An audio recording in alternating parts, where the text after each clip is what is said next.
Thank you, Karen. All right, so we have a smaller group here, so I encourage you to ask questions that we can be as interactive as possible. I appreciate you all taking the time to come over and listen to me talk about security at an audiovisual conference.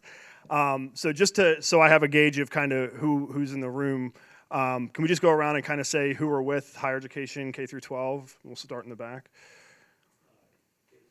K through 12, okay. How about you guys? Higher ed? K-12? Perfect. So there's a little bit for everybody here, right? Security kind of spans the breadth of all of those different places. There's going to be things that may be relevant to what you do. There may be things that maybe aren't, or maybe traditionally were not, but you can find a way to work them into your security plan. So like Karen said, I work with NextGen Security. We view Visual Sound as a strategic partner of ours. We try and leverage each other's expertise to provide our respective clients with comprehensive solutions with security and audiovisual. Karen and her team specifically know the K through 12 market probably better than anybody across both of our industries. So they've been instrumental in us being able to help K through 12 clients with security design. So NextGen Security, we're in Exton, Pennsylvania. We do access control, IP video, concealed weapon detection, advanced video analytics, anything you would expect out of a security integration company. We do it both here in Pennsylvania. We've got offices in Texas. We've got offices down the East Coast, but we have a national presence. So the trends I want to talk about are the things that I personally see as kind of taking off and things that I think everybody in this room should at least be somewhat educated on so that you can speak to them intelligently and kind of watch as those trends evolve.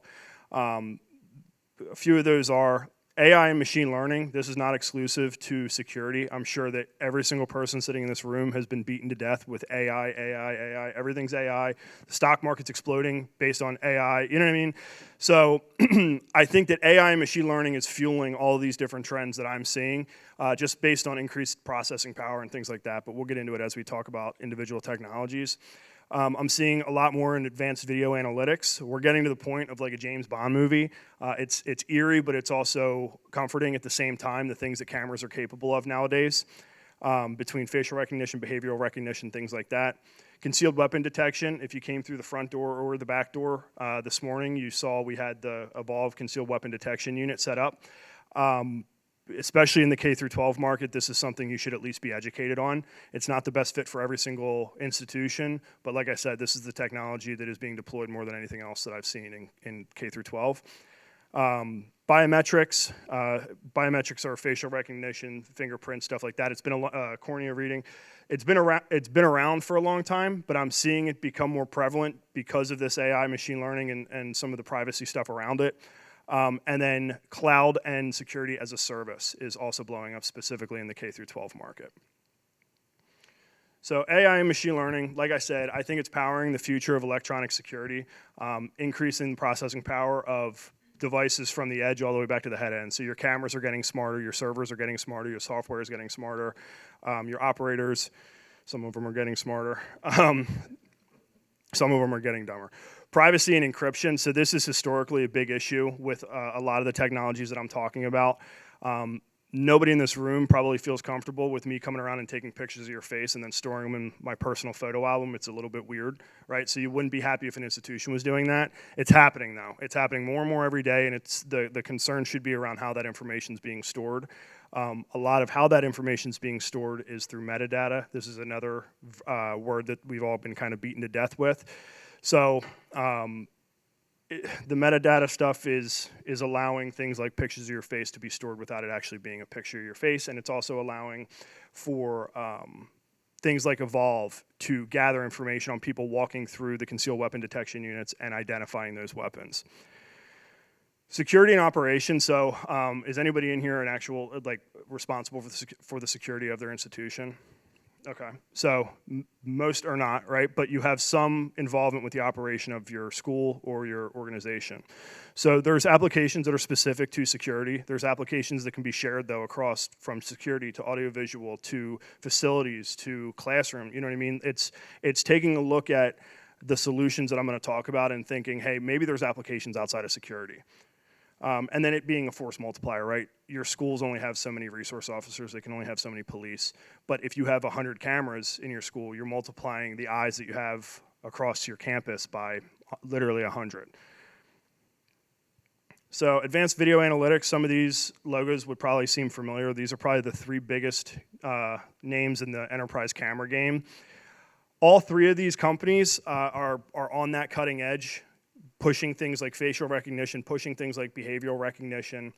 Smart search, which I'll talk about a little bit, is extremely helpful, again, as being a force multiplier. Smart search is something like saying, I'm wearing a blue shirt and blue pants. Look for a white male with blue shirt, blue pants, and it'll pull up every screen that I've walked on today. Heat mapping, useful in the K-12 environment somewhat. There's applications in corporate, there's applications in retail that it definitely makes more sense. But in a cafeteria setting, I'll kind of show you some of that.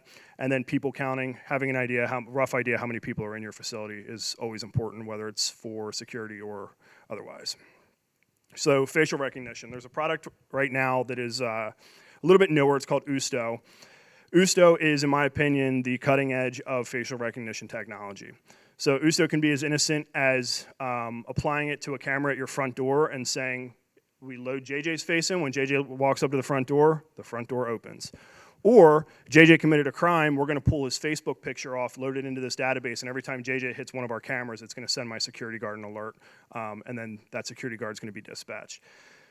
So the facial recognition portion of Usto is incredible. If you look at things like watch lists, blacklists for schools, you apply this technology just to the cameras on your entrances, and it'll automatically alert your resource officers if somebody that's on that list enters the premise. So definitely, you can see K-12 applications, you can see where it would be useful otherwise. Usto also offers behavioral recognition. So this is, I think, taking it a step farther even than facial recognition as far as trends in security. So without getting too deep into the weeds, this system is basically training itself on what is the normal on the day-to-day, right? The normal is students walking in the building, students walking to the classrooms, hence, emphasis on walking, not always sprinting down the hallway. If you have things like students entering areas that they're not typically in, students running, students fighting, elevated volumes, things like that, these are all things that the system's going to pick up on. And again, alert your officer. Maybe it's nothing. Maybe it's kids having fun and running around. Maybe it's something a little bit more malicious, kids running away from something or running towards something. So again, it's a force multiplier. You're putting eyes in places where your officers maybe can't be. You're looking at protecting yourself from liability, again, with the amplification of just eyes across your facility. You're helping to see more at once. And then this circle of friends is a very interesting one. So circle of friends is if I'm committing a crime at a school or elsewhere, it's going to look and see who did I spend all day with, right? It's going to go back through that footage retroactively and say, well, JJ was with Karen for 7 out of 8 hours. Maybe we should flag Karen every time she comes into the school as well, right? Because maybe I'm not there the next day, but Karen is. We should probably keep an eye on her because she's known to hang out with people that have done criminal things or people that we're watching. So these are all things that traditionally were very difficult to accomplish with CCTV and basically impossible. But every single day, these things are becoming more and more prevalent and more relevant and more affordable, more importantly. So smart search, I kind of touched on that. This is something that everyone should be looking at with their security system when they're investing in a CCTV system. Being able to search through searching through footage, if any of you have done it, it can be extremely tedious, right? You have to review hours and hours and hours to find a 30-second incident. Being able to search by, gender, by shirt color, by pant color, by the color of a vehicle, that's trimming that search time down by, who knows, 99%, right? If you know who you're looking for or what you're looking for. So that has applications inside the buildings and outside the buildings when you look at vehicles. License plate recognition kind of falls into this as well. I think that's extremely important to know kind of who is on campus and who's not. Heat mapping and people counting. These are also things that the cameras that you currently have may or may not be able to do already. Heat mapping, a great success story of this is at Widener University. We've deployed heat mapping in their dining area to see what the most popular dishes are, right? So you look at security across different disciplines. Did security pay for it and set it up? Yeah. is security using this heat mapping? Do they care who got waffles versus who got a scrambled eggs this morning? Probably not, but guess who does care about that? Facilities, operations, people who are investing in the food contracts, right? So thinking about that in bookstores, in anywhere where you have maybe a transaction happening or you're trying to gauge where people are congregating, it's a very interesting metric to look at. Cafeteria as well, you can kind of see, again, which stations are most popular, where should we be investing our funds next year. Library too. So concealed weapon detection, that's what we're here showing today. Like I said, if you walk through the front door, you saw our concealed weapon detection. I recognize some faces have actually walked through it and let me do my spiel. Concealed weapon detection is unfortunately probably one of the biggest conversations we're having in the K-12 security market. It works not unlike a traditional metal detector, but the thought behind the evolved concealed weapon detection unit is you're keeping a high throughput, right? You're not stopping students to divest everything in their pockets, but you are screening them for firearms, for long blades, or things that are going to cause a mass casualty event. That's the most important thing to understand is when you look at concealed weapon detection, you're looking to prevent a mass casualty event. It's not looking for small pocket knives. It's not looking for screwdrivers. It's not looking for car keys. It's looking for, again, things that are going to cause that mass casualty event. So again, it gets talked about an awful lot. I think everybody in this room should be educated to a certain degree on it. I think you should be educated in the things that kind of surround that as well for your school. It's not as simple as just popping down one of these units and saying, guess what, we just solved the gun problem. Just like that. You have to attach resource officers to this. You have to attach security guards to this. You have to create a program for when a kid walks up to the front of that school, what does it look like for me to get to my homeroom, right? I have to take my backpack off. I have to send my backpack through a bag scanner, and then I walk through the concealed weapon detection unit. I have a resource officer at the front. I have a resource officer waiting at secondary screening. So if I do light up on one of my pockets, they can say, you know, you've been selected for secondary screening. We need to see what's in your pocket, or you need to leave the premises. It's a culture shift, right, for students, for faculty, for parents. It's not always comfortable to think I'm walking through a concealed weapon detector at my middle school or my high school. For administration to think that, you know, I work at a school that needs this, there's thoughts on both sides of that, right? It's either we're glad that we're doing something to prevent it, or, you know, my school doesn't need this. It's a culture. I'm going to interrupt you Please. for a second. So we were at a conference last week, and I was sitting at a table, and I really didn't think of even my K-8s really needing this type of technology. And I was talking to an administrator where there was a second grader that had bought in ammunition to the school, and you know, we're going to be quoting them on the Evolve system, but the solution that they're using right now is wanding every kid that comes into the building, right? So they had to do something immediately. So in terms of an invasiveness, she's like, this is nothing compared to what I'm currently doing right now, which is having to wand everybody because we have to do something. So just to, even for us, you know, in terms of where we are putting, you know, these devices, it is not where we really would think of in the first place. So just to. It's great info, and I've talked to a handful of districts just today where people have come up and said, I need to learn about this because the school board's going crazy about it right now, right? Whether they're going crazy about it in a positive way or a negative way, it's so important to know what's out there. And there was a school that walked past and said, oh, we're K-8, we don't need this. We don't need to think about this. Well, I would hope that you don't need it, and I would hope that you don't need to think about it, but I watch the news every day, right? And I'm sure everybody in this room is fully aware of the horrible things that are happening. So it's unfortunate, but again, it's a culture shift, right? You can't deploy this and then not enforce it, right? You can't put this at a front door and then let your entire faculty go through the back door. It's defeating the purpose. You don't know, the whole reason that you're putting this out there is because you have no idea who your suspect is or who could commit like a malicious act. Yeah, it's a shame, but this technology is fantastic. We have it deployed at the Philadelphia Eagles. Citizens Bank Park has it. Philadelphia Art Museum has it. Philadelphia Zoo has it. Their applications are similar to the K-12, but for them, it's all about throughput. We're getting people in quick. We're screening them to a reasonable degree, knowing that they're not going to commit a mass violent act. Does that all make sense so far? Any questions on this stuff? Okay. If you want to learn this stuff, we have the unit set up next door. So if you'd like to see it in person, please stop by. We can give you the whole demo. Biometrics, something a little bit less dark.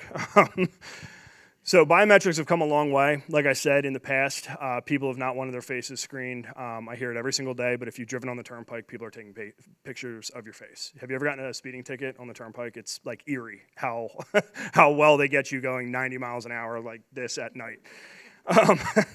Even like the Jeeps on the side of the road. But so the number one product I'm seeing right now in biometrics is the Alcatraz facial recognition unit. Alcatraz is doing just that, right? It's taking your facial profile, so not a picture of your face, but key points, that metadata that I addressed earlier, where your cheeks sit, where your eyes are, how far apart they are, how big's your forehead, you know what I mean? What's the angle of your chin? It's taking a million different points, so even if you have a mask on or a hat on or sunglasses, or I shave and buzz my head, it's still picking me up because of all those different points. That's what AI is allowing these older technologies to do nowadays. So you can deploy it in place of where you would have a card reader traditionally. We've seen a big push with IT folks on IDF rooms to have that dual factor authentication, so you can put it in line with the reader as well. So you have to have a positive facial ID and a positive access control or access badge credential. The privacy aspect is that it's not truly storing your face. It's only storing the points of your face, right? So there's no pictures. You couldn't hack into this and actually pull a picture of my face. You would just be able to pull a string of numbers and letters that wouldn't make any sense to anybody except for this system. They offer indoor-outdoor units. Philadelphia Eagles, Widener University, both great references for stuff like this. Sentry Card is another really cool biometric device. I have a couple of them sitting at our table. Sentry Card is actually an access control badge with an integrated thumbprint reader.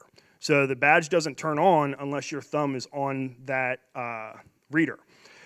They're manufactured right down the street in Westchester, Pennsylvania. It's the coolest thing I've ever seen. Their factory is incredible. The people that own the company are really forward-thinking. This badge will work on any existing system, which is also cool. You're not ripping out infrastructure to put something new in. This really does overlay it. And once you enroll yourself to the biometric card, you're married to it, right? So if you quit, you move on to another position, another job, that card goes in the trash. So it is 100% secure. I can't take your badge and pretend to be you when I go into work tomorrow. A lot of people are using it for work from home, not necessarily relevant in the K-12 market, but for work from home, people will send these out to their employees and use this to sign onto the laptop, right? So I can't have my wife sign onto my NextGen laptop and wiggle my mouse on Teams to pretend that I'm working if I'm not. My dog does that. So I think that this technology is like far and beyond. It's interesting because it doesn't get the attention it deserves, in my opinion, and I think because it is kind of that bleeding edge, it's kind of hard to understand. If I were to be a betting man, you'll start to see this on credit and debit cards in the future. Because think about it. If you're like, I don't want to steal your card. Well, maybe I do. I don't know how much money you got. But to go to Wawa, right? Like I could take your debit card right now and tap the machine. It doesn't need a PIN half the time. So putting this stuff on credit cards, I think, is the future. They have embedded LEDs in their badges too, so you could put like visual sound and have the VS light up. It's really, really cool stuff. Again, I think that this is the future. I think that you're going to see more and more of this technology. On the subject of access control credentials, I think mobile credentials as well, using your phone as your badge, is just another layer to this, right? We're deploying stuff like that today. And what that gives you is, again, that multi-factor authentication. I'm either typing in a PIN or I'm scanning my face to get into my phone. And I don't know about you, but I'm quicker to find my phone than a badge if I lose it, right? So people are married to it. You're not going to lose the credential. You can automatically deploy it. You can automatically retract it. If you fire somebody, you don't have to chase them down for their badge.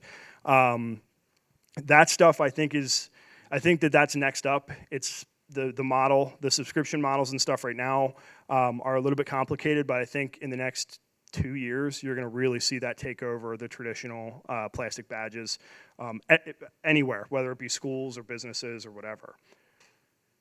So that's credentials.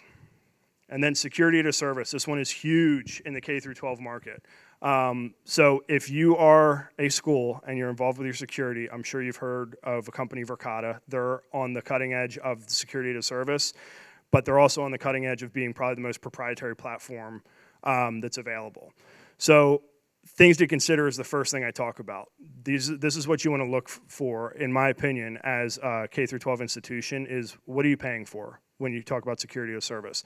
Security as service is a hosted platform, right? So everything is existing in the cloud.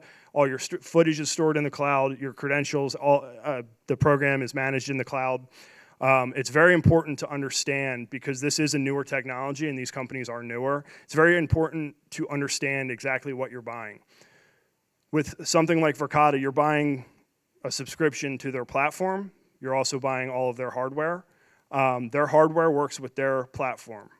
End of story. If their platform goes away, if you stop paying your subscription, your service stops. If you decide, hey, this was great 2 years ago, it's no longer serving my needs, this platform has something I want, I just want to rip out the software and reuse the cameras. I just bought 300 of them. You can't, right?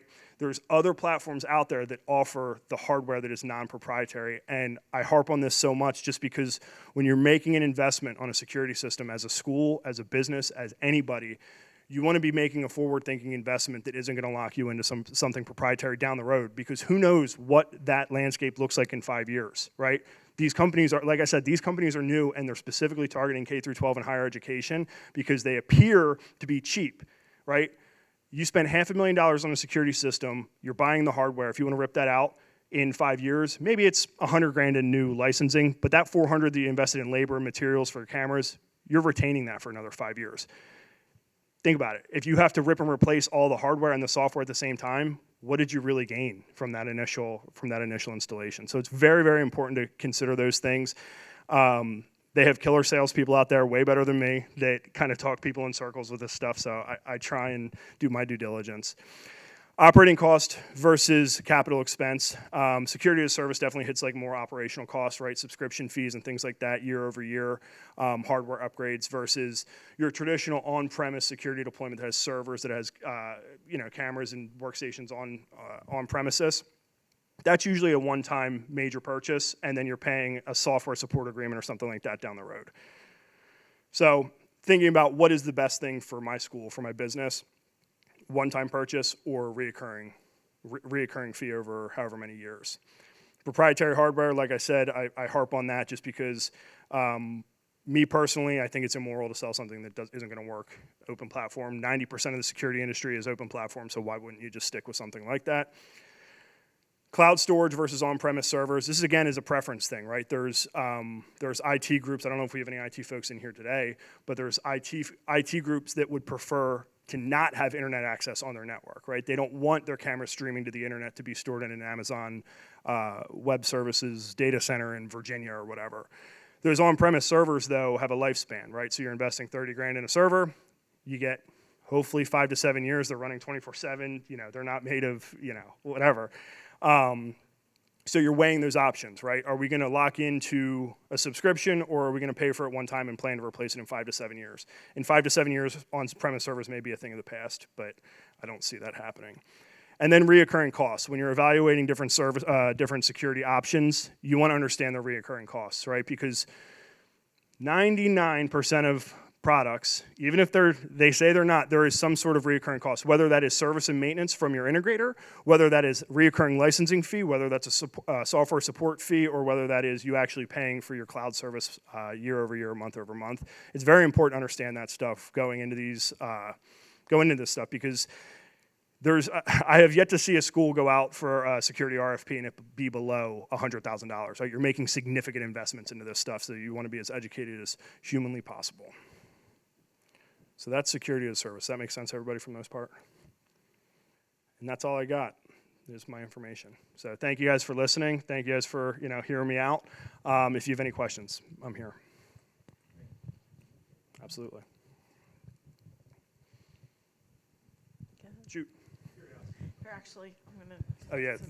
Sorry, they're recording this. So yeah. So curiosity question. You were talking about with the facial technology that it's getting different points on the face.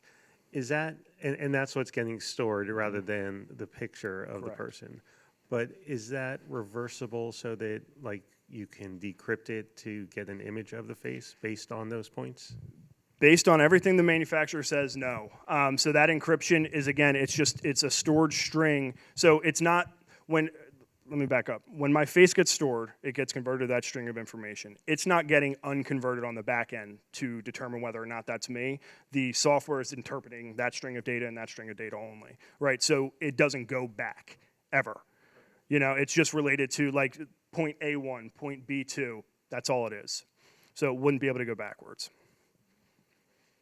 Absolutely. Those are considerations for the past, though, because in the past, it would be a stored image that would be potentially unencryptable, and then, yeah, definitely. Sure.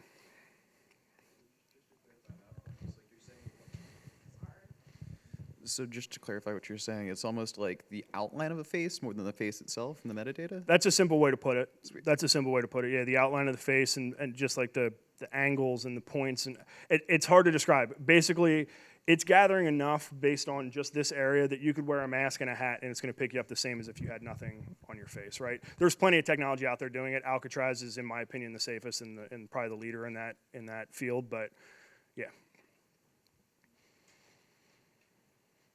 Your questions? Good. Okay. Well, have a great day. Awesome. Thank you, everybody.